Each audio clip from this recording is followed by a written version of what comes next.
தெய்வத்தால் ஆகாது எனினும் முயற்சி தன் மெய்வருத்தக்கூடிய. இந்த பாட்டுக்கு பொருள் சொல்லுங்க பாபு. முயற்சி அதுக்கு முந்தின வரி என்னது? தெய்வத்தால் ஆகாது தெய்வத்தால் ஆகாதெனினும். அப்ப கடவுளால ஒண்ணும் ஆகாது, எல்லாம் அவன் செயல்னு சொல்றீங்களா? இப்ப திருவள்ளுவர் கடவுளால ஒண்ணும் ஆகாதுங்கிற என்ன பொருள்? அப்போ சாமி நாம தான் நம்ம கிட்ட இருக்கு.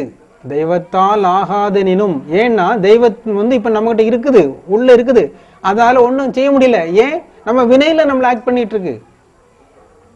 தெய்வத்தால ஒண்ணும் ஆகாம வினை வந்தாக நம்மள ஆட்டு வச்சுக்கிட்டு இருக்கு. அப்ப இந்த வினையை தீர்த்தா, முயற்சி செய்து தவம் செய்து வினையை தீர்த்தா தெய்வத்தால எல்லாம் ஆகும். முயற்சி உடையார் இகழ்ச்சி அடையார். முயற்சி திருவினையாக்கும்.